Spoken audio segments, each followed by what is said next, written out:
Hello people, it's good to have you back. We are making fish and chips this week. Not the battered deep fried kind that you get down at Rocky Point, which are delicious and wonderful, but the easy kind that you can make them at home. I learned this trick at Gleneagle. These were Gleneagle fish and chips, and every Friday was my favorite day when I was working there because we got these. So we're gonna start, first thing we've gotta do though is get potatoes in the oven, but I want to highlight the ingredients for you. So clearly we're using a potato.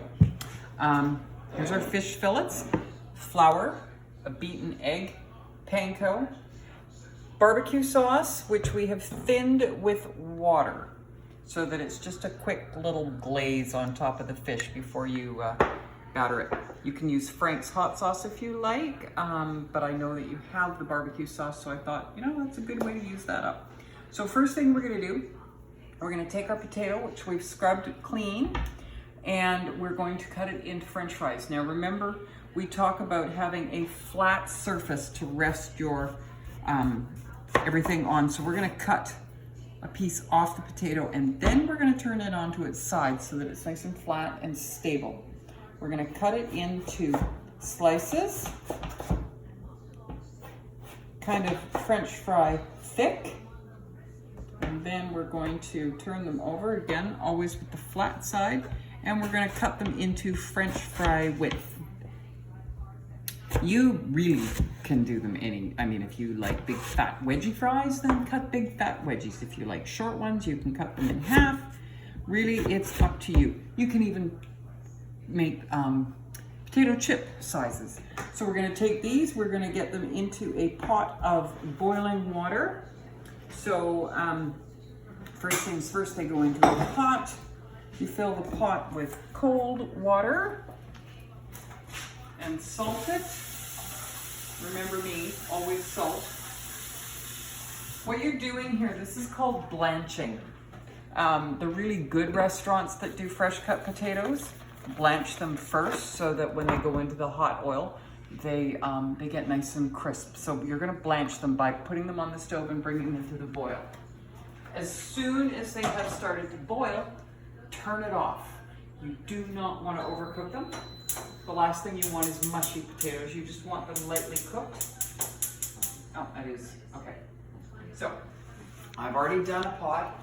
So that's these ones here. You can see what they look like. So they're not cooked.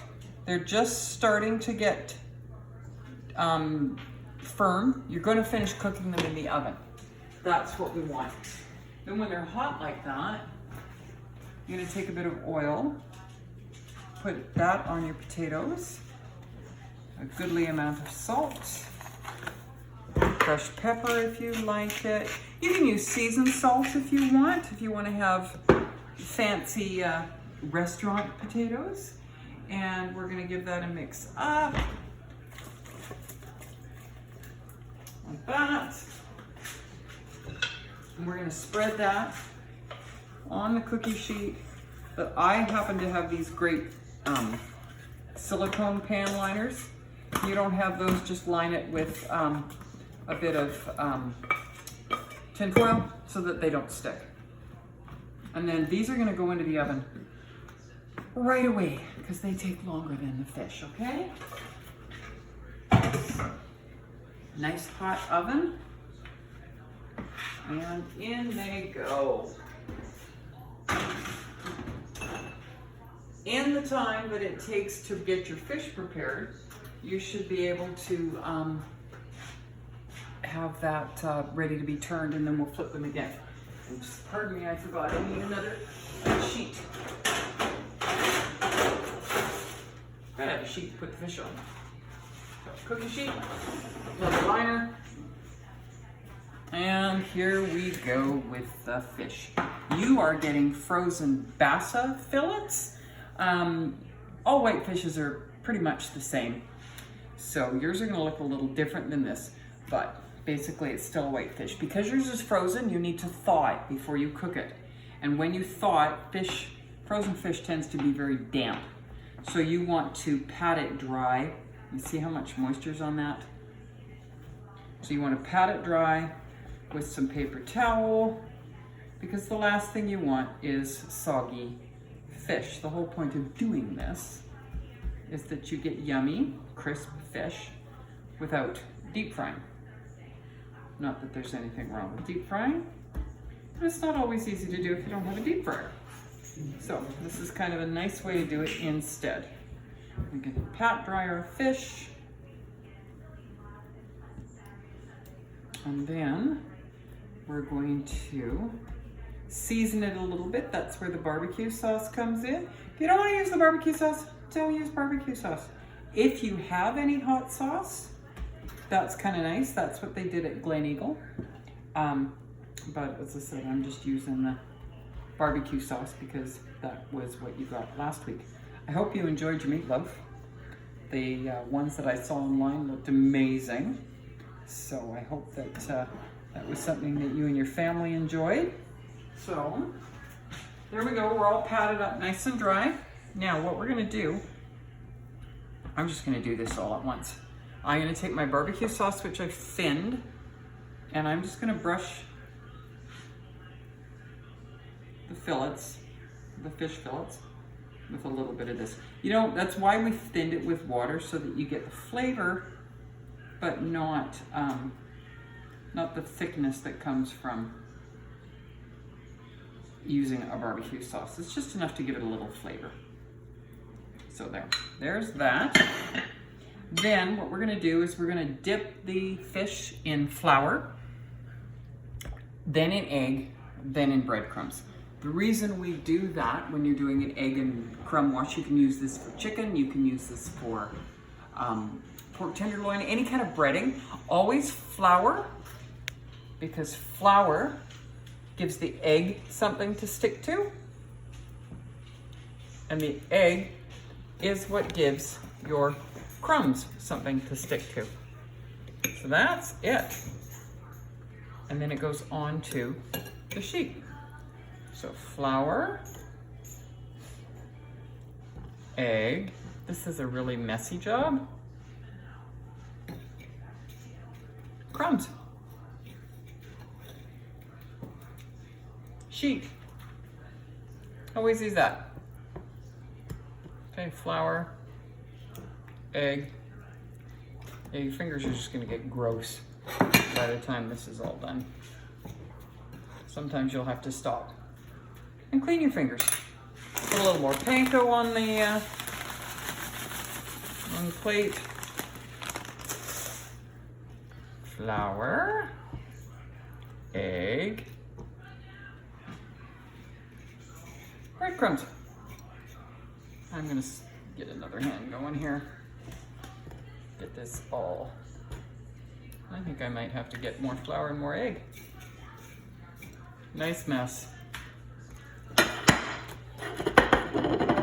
Flour.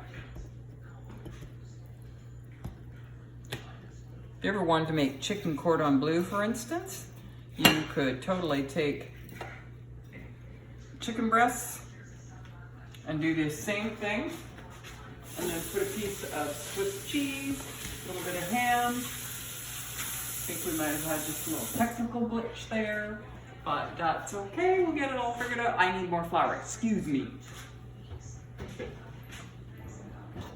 I didn't quite measure it enough. A little bit more flour, and we'll grab another egg as well.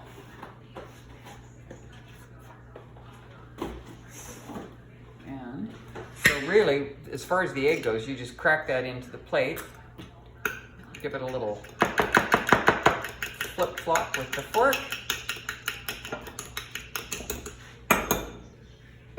You could mix a little salt and pepper into the flour if you wanted, especially if you didn't want to use the barbecue sauce. Make sure you do put some salt in.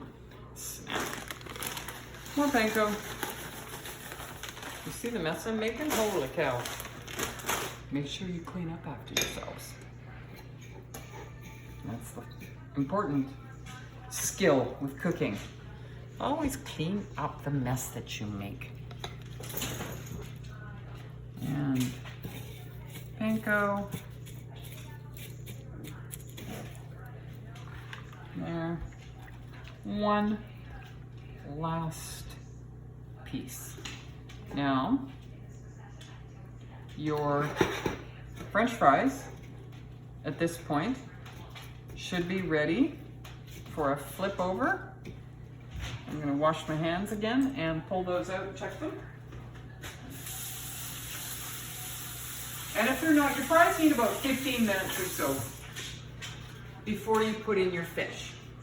And that will give them a nice, get them nicely started. Hello, Remy. When you open the oven door, make sure you let the heat out before you put your face into it. See the way they're sizzling? Look at that. So let's give them. That's the advantage of putting the oil right onto the potatoes after you've drained them. It helps them absorb a little bit of that oil and makes them nice and crispy. So let's get those back in the oven. And we're gonna put our fish in the oven now. See, it's all beautifully breaded and ready to go. So that goes in as well. And then, set your watch 5 or 6 minutes, check it. You want the fish to flake really nicely and easily. So give it 5 or 6 minutes, stir everything up. You might have to flip the fish over, you can try that. And then when it's all finished, it's gonna come out of the oven looking like this. So look at how beautifully golden brown those fries are. They've been seasoned with salt and pepper. Nice crispy fries, super crispy fish. Flip it over like that. Delicious. And that, my friends, is homemade fish and chips. Just as good as if you went to Pajo's, but maybe not as much fun because you wouldn't be at Rocky Point. However, I hope you enjoy it. Let me know how it goes, and I'll see you all next week. Thanks, bye.